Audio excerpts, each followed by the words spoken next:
You give but little when you give of your possessions. It is when you give of yourself that you truly give.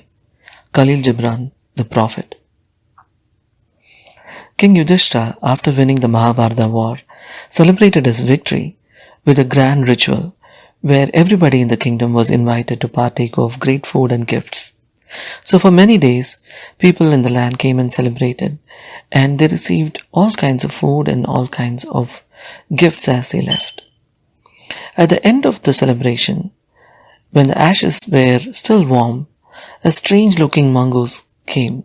Half of his body was golden, half of it was normal. And he fell on the ashes and began rolling. And then he looked at himself and then, with a look of disgust on his face, walked away. And the king, who saw this, came to the mongoose and said, "What is wrong? Why do you look so upset? And what is it with your body looking half golden and half normal?" And the mongoose said, "King, let me tell you a story. Many ages ago, I was walking on a cold winter day.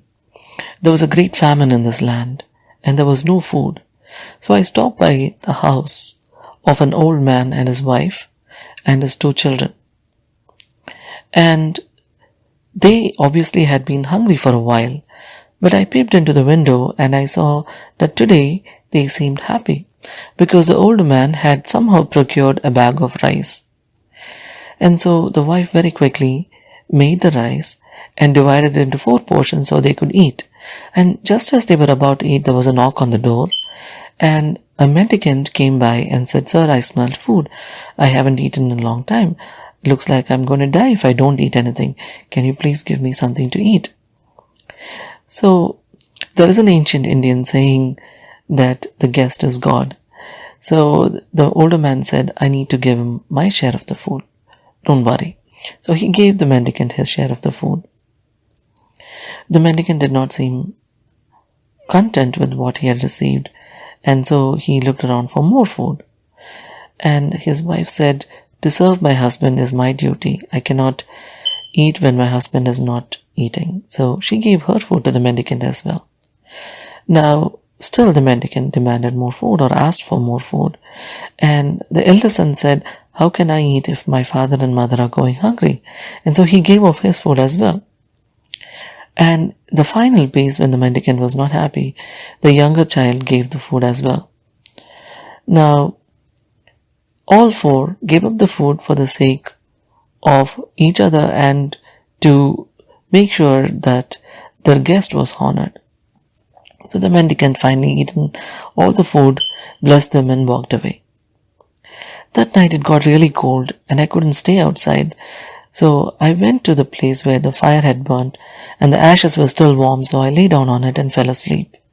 In the morning when I woke up, the part of my body that touched the ashes had become golden and the other half was normal. But then I also saw that during the night, in the cold and in hunger, the 4 people in the house had died. And since that day, O king, I have wandered around the earth and the heavens trying to find a sacrifice as worthy of those 4 people. And I still haven't found one. And I came to your place and I thought this great King Yudhishthira, with his generosity, would finally make the rest of my body golden.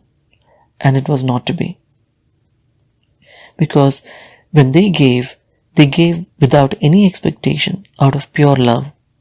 But your generosity, O king, was laced with expectation, and you were also doing it because you wanted to wash away the guilt and sins of the war.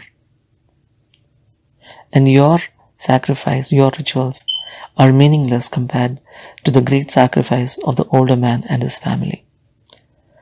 So saying, the mongoose walked away, never to be seen again.